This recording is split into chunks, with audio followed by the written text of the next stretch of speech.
당신이 찾던 무서운 이야기 코비의 TV.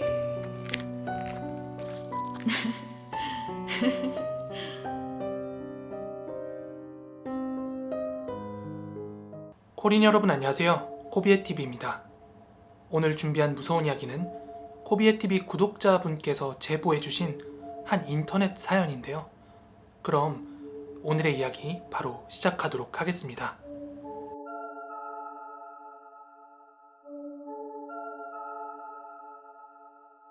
지금부터는 저희 아버지가 체험하신 이야기를 말씀드리려고 합니다. 저희 아버지 형제는 5남매였는데요. 아버지가 장남이시지만 2명의 누나와 2명의 남동생을 가지는 그런 남매지간이었습니다.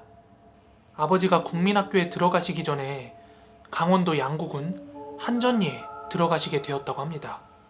물론 그때 당시 시골집들 대부분이 그랬듯이 그냥 흙으로 골짜 쌓은 그런 시골집이었는데, 지금 현재는 그 집이 무려 40년이 넘게 지났기 때문에 비 맞고 눈 맞고 바람 맞고 하면서 집 자체도 많이 부식이 되고 막 기울어졌지만, 제가 어렸을 때까지만 해도 오래됐을 뿐 멀쩡했던 집으로 기억을 합니다.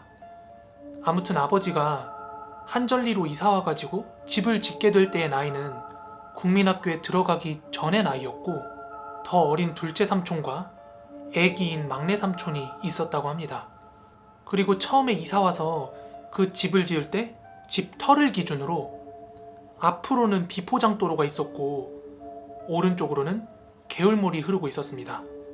또 왼쪽으로는 폐가가 한 채 있었고 그 터 집 뒤쪽으로는 광식인의 가족이 살고 있었습니다. 앞서 말한 비포장도로에서 저희 집을 바라보면 기역자가 뒤집어져 있는 그런 형태였어요. 요즘은 발전기 같은 게 있지만 그 당시까지만 해도 어둠 속에서 촛불로만 앞가림을 할 수 있었습니다. 그리고 그 집의 뒤쪽으로 오른쪽에는 살구나무가, 그리고 왼쪽에는 밤나무가 한 그루 있었는데요. 그 밤나무 바로 앞에 뒷간, 그러니까 화장실이 있었습니다. 그래서 뒷간을 가려면 폐가가 보이는 방향으로 돌아가는 방법과 부엌을 통해서 가는 방법 2가지가 있었습니다. 그런데 늦은 밤에 잘 때는 도둑이 들까봐 그 부엌 문을 수저로 걸어 잠그고 되게 그렇게 잤던 것 같아요. 그렇게 그곳에 살면서 자리를 잡아가고 아버지가 갓 중학교에 입학을 하고 막내 삼촌이 막 초등학교에 입학할 무렵이었습니다. 그날 밤도 아버지는 여느 때와 다름없이 화장실에 가게 되었습니다. 그날은 유난히 바람이 많이 불던 가을밤이었는데요. 잘 때는 부엌문을 잠궈 놓기 때문에 폐가가 보이는 방향으로 돌아서 뒷간에 가야만 했습니다. 그때 당시 할아버지는 6.25 참전 용사로 중사까지 지내고 계시던 군인이었습니다. 그래서 그때도 군인들이 쓰는 그런 빨간 후레쉬를 가지고 있었고, 아버지는 그 후레쉬를 들고 뒷간으로 향했습니다. 그런데 이상하게도 그날따라 폐가 쪽에서 번쩍번쩍하는 불이 비쳤다고 합니다. 아버지는 깊은 밤이라 그냥 반딧불이가 번쩍번쩍 하는 줄 알았대요. 그리곤 뒷간 쪽을 향하는데 살구나무 쪽에서 이상하게 웃음소리 섞인 바람소리가 막 들려왔다고 합니다. 그것도 아주 많은 아이들의 웃음소리요. 처음엔 그냥 바람소리려니 하고 아버지는 그렇게 크게 신경 쓰지 않고 그냥 볼일을 보고 그날을 넘겼다고 합니다. 그리고 며칠 뒤 아버지는 또다시 늦은 밤에 뒷간을 가시게 되었는데, 그날 밤은 추적추적 비가 내리는 그런 날이었다고 합니다. 그리고 어제까지만 해도 막 금방이라도 떨어질 것 같았던 그 폐가의 안방문이 그날 떨어져 있었다고 해요. 그렇게 천천히 후레쉬를 들고 폐가를 지나서 뒷간이 보이는 쪽으로 걸어가고 있는데, 그날은 바람소리가 아니라 그냥 아이들의 웃음소리가 들렸다고 해요.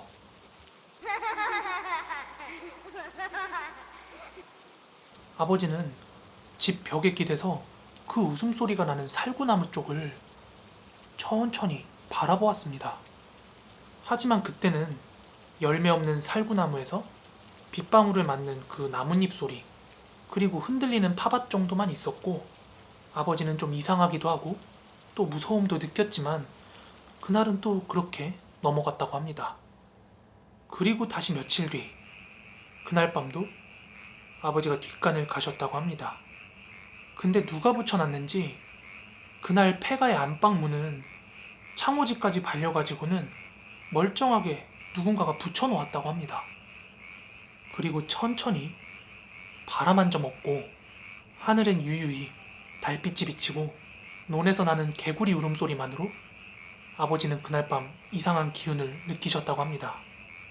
다시 밤나무 쪽 근처를 가서 살구나무 쪽을 바라보는데 아이들의 말소리가 들렸다고 합니다. 배고파. 정말 배고파. 그리고는 다시 웃음소리가 들려왔습니다.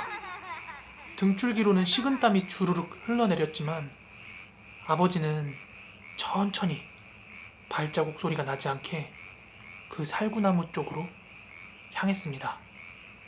그렇게 살구나무와 가까워질수록 아이들의 웃음소리는 커져만 갔고 거기서 비춰진 어떤 모습을 보면서 아버지는 기절할 수밖에 없었습니다.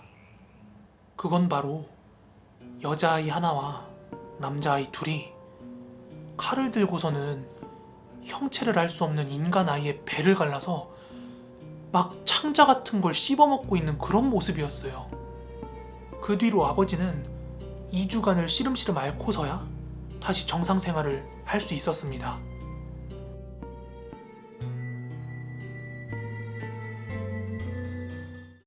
그리고 어느덧 시간은 흘러 2년 뒤, 국민학교 중급 생활을 하고 있던 막내 삼촌은 어느 여름날 잠을 자다가 이상한 소리를 듣게 됩니다. 보통 잠을 잘 때 안방에서 2명의 누나와 할아버지 할머니가 주무셨고 집의 끄트머리에 창고방과 작은 방이 있었는데 그 작은 방에서 세 형제가 잠을 잤죠. 그렇게 잠을 자는데 처음에는 천장에서 타닥타닥타닥 하는 소리가 들렸습니다. 그때 당시나 지금이나 그 방 천장에는 쥐떼가 워낙 바글바글했기 때문에 그때 막내 삼촌은 당연히 쥐가 왔다 갔다 하겠거니 하고 크게 신경을 쓰지 않았어요. 한참 잠을 이루지 못하는 막내 삼촌 귀에는 논에서 들려오는 개구리 울음소리랑 펌프질 같은데 하면 이제 물 떨어지잖아요. 그 물방울 소리만이 계속 귀에서 들려왔고요. 그런데 곧 여느 때와 같이 굳게 잠겨있던 부엌 쪽에서 달그락달그락 소리가 나더니 쇠그릇이 떨어지는 그런 높은 음파 소리가 났다고 합니다.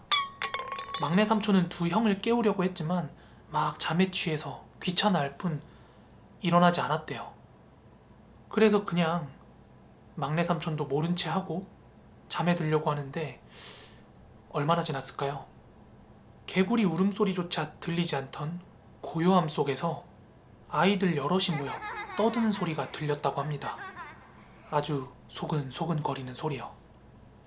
그때 당시 막내 삼촌은 아버지의 일을 전혀 알지 못했어요. 그냥 2년 전에 큰형이 아픈 줄로만 알았던 거죠. 소근소근 거리는 소리는 점점 커져만 갔고 이내 아이들이 까르르 웃기 시작했습니다. 그리고 누군가가 작은 방문을 두드리기도 하고 막 열려고 안간힘을 썼다고 합니다. 마루에서는 어린아이들이 뛰어다니듯 막 쿵쾅거리는 소리도 났고요. 그리곤 이내 조용해지면서 새벽닭이 울었다고 합니다. 시골에 있는 닭은 정확히 5시에 울었고 6시가 되면 인근 부대에서 기상나팔이 울렸습니다. 막내 삼촌은 그때 한숨도 못 자고 본인이 들었던 그 괴이한 소리를 가족들한테 막 설명을 했지만 가족 중 그 누구도 그 소리를 들은 사람이 없었습니다. 그리고 며칠 뒤 비가 오는 밤이었습니다. 역시 두 형은 자고 있었고 막내 삼촌은 잠을 이룰 수가 없었다고 합니다. 그래서 창호지 문 쪽을 멍하니 바라보고 있는데 검은색 그림자가 슥 하고 지나갔다는 겁니다. 그리곤 밖에 앞마당에서 아이들이 웃고 떠드는 소리가 들려왔어요. 공포에 질린 삼촌은 이불을 뒤집어 쓰고 자려고 했지만 그 웃고 떠드는 소리는 점점 커져만 갔고 이내 찢어질 듯한 비명소리가 들리더니 또다시 고요함이 찾아왔다고 합니다. 그리고는 몇 시간이 지났을까요? 막내 삼촌은 터질 듯한 오줌볼을 막으면서 막 식은땀까지 삐질삐질 흘리고 있었어요. 뒷간에 가긴 너무 무서운데 이제 참을 만큼 참았던 터라 요강을 가지러 가려고 방문을 열었는데 막내 삼촌은 비명 한 번 못 지르고 그대로 기절하고 말았습니다. 남자아이가 큰 여자아이의 배 위에 올라타서는 가슴팍 부분을 막 낫으로 낫질을 하면서 막 웃고 있는데 그 아이와 눈이 마주친 삼촌은 그대로 정신을 잃고 사흘이 지나서야 깨어날 수 있었습니다. 그 이후에 당연히 한 집안에 두 아이가 기이한 일을 겪고 나서 그렇게 시름시름 앓았으니까 할아버지는 왜 그랬는지 그 이유를 알아야만 했는데 결국에는 그 이유를 알게 됐어요. 당시 6.25 전후에 먹을 게 없어서 너무나 배고픈 시절이었던 그런 보릿고개가 그 뒷집에 살고 있던 광식이네 집에도 찾아왔고 7남매를 데리고 있던 광식이 아버지는 광식이 그리고 두 남매를 제외하고는 큰딸부터 넷째까지 창고에 넣어두고 문을 잠근 채 한 달을 가두어 두었고 한 달 후에 난도질당에 있는 첫째와 셋째 그리고 배고픔에 굶어 죽은 나머지 아이들을 저희 집터에 묻어버린 거예요. 아버지 가족이 이사 오기 전부터 거기가 아이들이 묻혀져 있던 터였고 그 집 왼쪽에 살던 즉 그 폐가의 주인은 그 네 아이들 때문에 완전히 미쳐가지고 자살을 하게 되었고 그 뒤로 그 집은 이제 폐가가 된 거죠. 아버지의 가족은 그 사실을 까맣게 모른 채 이사를 오게 된 것인데요. 물론 그 사실이 밝혀지자 할아버지는 먼저 경찰에 신고를 했고 몇 명의 장정 군인들을 데리고 와서 땅을 파서 그 시체를 안방 밑에서 찾았다고 합니다.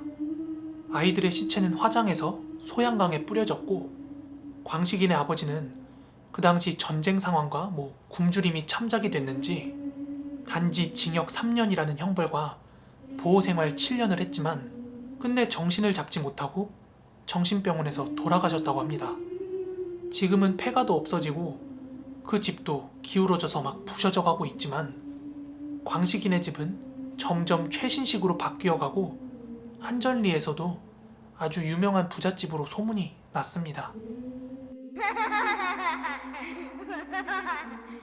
네, 오늘 준비한 무서운 이야기는 여기까지고요. 오늘 이야기 재미있으셨다면 꼭 좋아요 한 번씩 눌러주시면 감사하겠습니다. 그럼 저는 내일 월요일 오전 다시 무서운 이야기로 찾아오도록 하겠습니다. 코린 여러분들 모두 마지막 주말 즐겁게 보내시기 바랍니다. 감사합니다.